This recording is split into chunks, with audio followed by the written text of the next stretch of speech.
Hello, നമസ്കാരം. ഞാൻ ഭദ്ര. ഞാൻ ഇന്നിടുന്ന ഒരു പോസ്റ്റ് ഇത് ഫേസ്ബുക്കിൽ വന്ന ഒരു പോസ്റ്റാണ്. ഒരു ദിവസം ഇന്ത്യയുടെ പ്രധാനമന്ത്രിയായാൽ നിങ്ങൾ എന്തൊക്കെ ചെയ്യും? ഈ പോസ്റ്റിന് താഴെ കുറേ കമൻസുകൾ വന്നു. ആ കമൻസുകൾ വായിച്ചിട്ടാണ് ഞാൻ ഈ പോസ്റ്റ് ഇവിടെ ഈ വീഡിയോ ഇടാൻ കാരണം. ഇതിൻ്റെ താഴെ വന്ന കമൻസുകൾ അതിൽ ഹിന്ദുക്കളുണ്ട്, മുസ്ലിങ്ങളുണ്ട്, ക്രിസ്ത്യൻസ് ഉണ്ട്. എല്ലാ വിഭാഗക്കാരും അതിനകത്ത് കമൻ്റ് ഇട്ടിട്ടുണ്ട്. ഏറ്റവും കൂടുതൽ ഇട്ടേക്കുന്നത് മുസ്ലിംസാണ്, പിന്നെ ക്രിസ്ത്യൻസും. ഹിന്ദുക്കളും കുറേ പേരിട്ടിട്ടുണ്ട്. അപ്പോൾ അതിലെല്ലാം ഇട്ടേക്കുന്ന കമൻ്റ് എന്താണെന്ന് വെച്ചാൽ എല്ലാവരും പറഞ്ഞേക്കുന്ന ഒരേ ഒരു കാര്യമാണ്: BJP ഇവിടെ നിന്ന് തുരത്തും, ഹിന്ദുക്കളെ ഇവിടെ നിന്ന് തുരത്തും. ഈ രണ്ട് കമൻസാണ് ഇതിൽ 100% പേരും ഇട്ടേക്കുന്നത്. അല്ലെങ്കിൽ അവർക്ക് ഇന്ത്യയുടെ പുരോഗതിക്ക് വേണ്ടി എന്തെങ്കിലും ചെയ്യണമെന്നോ, അല്ലെങ്കിൽ ഇന്ത്യയെ മുമ്പോട്ട് നയിക്കാൻ വേണ്ടുന്ന കാര്യങ്ങൾ എന്തെങ്കിലും ചെയ്യണം, ഇന്ത്യയെ പിന്നെ ഡിഫൻസിൽ ഇന്ത്യ കുറെ കൂടെ മുമ്പോട്ട് പോകാനുണ്ട്, അങ്ങനൊന്നും ഒരാൾ പോലും അതിൽ കമൻ്റ് ഇട്ടിട്ടില്ല. എല്ലാവരും അതിൽ ഇട്ടേക്കുന്ന കമൻ്റ് എന്ന് വെച്ചാൽ BJP ഇവിടെ നിന്ന് തുരത്തണം, ഹിന്ദുക്കളെ ഇവിടെ നിന്ന് തുരത്തണം, വർഗീയവാദിയായ ഹിന്ദുക്കളെ തുരത്തണം. ഇങ്ങനെ കുറേ കമൻസാണ് ഈ പോസ്റ്റിന്റെ താഴെ വന്നേക്കുന്നത്. 100% മുഴുവൻ കമന്റ്, ഒരു 500 കമന്റ്സോളം ഞാൻ വായിച്ച്. എല്ലാ കമന്റ്സും ഇത് തന്നെയാണ് പറഞ്ഞേക്കുന്നത്.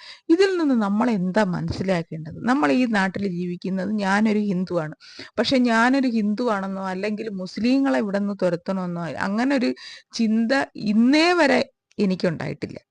ഞങ്ങളിവിടെ ഹിന്ദുക്കൾ ഭൂരിപക്ഷം, ഇന്ത്യയിൽ ഭൂരിപക്ഷം 80% ഉണ്ടെന്നാണ് പറയുന്നത്. കൃത്യമായിട്ട് കണക്കറിയില്ല.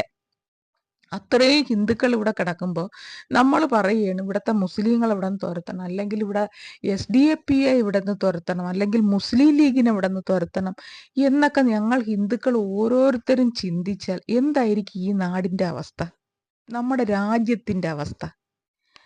നമ്മൾ ഇന്ത്യ വിഭജിച്ചു, ഹിന്ദുക്കൾക്കൊരു രാഷ്ട്രം എന്ന് പറഞ്ഞല്ല നമ്മൾ എടുത്തത്.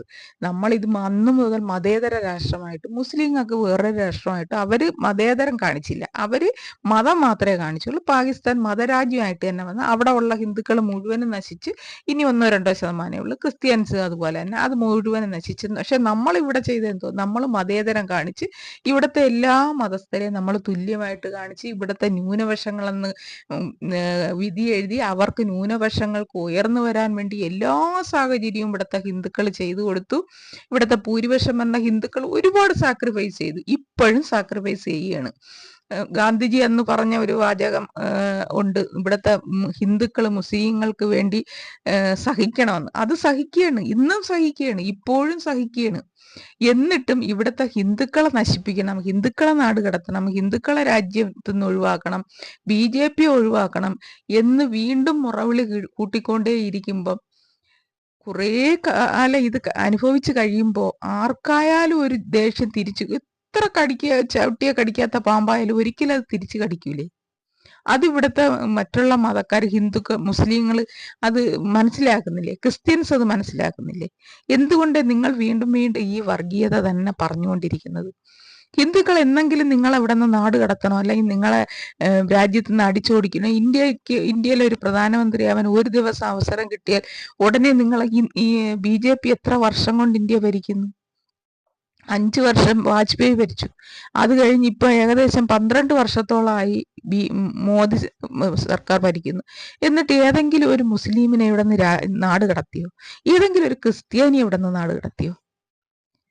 ഇവിടുന്ന് നാട് കടത്തുന്നുണ്ട് ഇപ്പോഴും, പക്ഷെ അത് നമ്മുടെ രാജ്യക്കാരല്ല. അത് മറ്റുള്ള രാജ്യത്തു നിന്ന് നുഴഞ്ഞു കയറി വന്ന് പാകിസ്ഥാനെന്നും അഫ്ഗാനിസ്ഥാനെന്നും ബംഗ്ലാദേശിൽ നിന്നും ശ്രീലങ്കയിൽ നിന്നും ഒക്കെ നുഴഞ്ഞു കയറി വന്ന് നമ്മുടെ അവകാശങ്ങൾ, നമ്മുടെ റിസോഴ്സസ്, നമുക്ക് തിന്നാനുള്ളത് കട്ട് തിന്നുന്നത് കൊണ്ടാണ് നമ്മൾ അവരെ ഒഴിവാക്കുന്നത്. നമ്മളെ വീട്ടിൽ ഒരാൾ നുഴഞ്ഞു കയറി വന്ന് താമസിച്ചാൽ നമ്മൾ സഹിക്കുമോ? നമ്മൾ സഹിക്കില്ല, നമ്മൾ അവരെ പുറത്താക്കും. അത് തന്നെയാണ് ഇപ്പൊ ചെയ്തുകൊണ്ടിരിക്കുന്നത്. CAA നടപ്പിലാക്കിയോ അത് തന്നെ. പക്ഷെ അതൊക്കെ ബോധപൂർവം ഒഴിവാക്കി, ബോധപൂർവം അതിനെയൊക്കെ പറഞ്ഞു തിരിക്കാൻ ഇവിടെ ആൾക്കാരുണ്ടായിരുന്നു, അവരത് ചെയ്യുകയും ചെയ്തു, പക്ഷെ വിജയിച്ചില്ല. ഈ ഒരു പോസ്റ്റിന്റെ താഴെ വന്ന കുറെ കമന്റ്സുകൾ വായിച്ചിട്ടാണ് ഞാൻ അപ്പോൾ അത്ഭുതപ്പെടുകയാണ്. ഇത് ഇങ്ങനെ എന്നെങ്കിലും ഹിന്ദുക്കളോ അല്ലെങ്കിൽ BJP സർക്കാരോ ഇങ്ങനെ ചിന്തിച്ചിരുന്നെങ്കിൽ ഇവിടെ ഈ രാജ്യം എന്താകുമായിരുന്നു?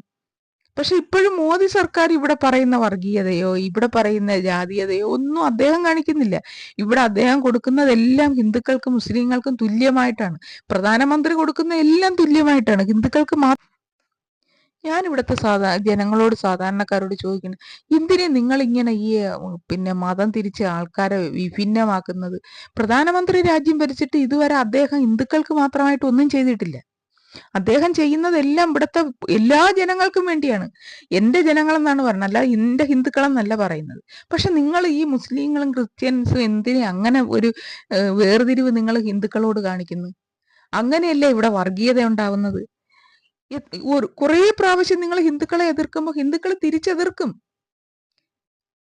അതങ്ങനെയാണ്. അതിനെന്തിനെ നിങ്ങൾ അത് വർഗീയതയായിട്ട് നിങ്ങൾ ചിത്രീകരിച്ചിട്ട് നിങ്ങൾക്ക് മാത്രം വർഗീയത, മറ്റുള്ളവരാരും അത് പറയരുതെന്ന് വിചാരിക്കുന്ന എന്തേ? ഇത് ഈ നാടിന്റെ നാശത്തിലേ പോവുള്ളൂ. അങ്ങനെ നിങ്ങൾ ചിന്തിച്ചാൽ. ഇത്രേ എനിക്ക് പറയാനുള്ളൂ. ഓക്കെ.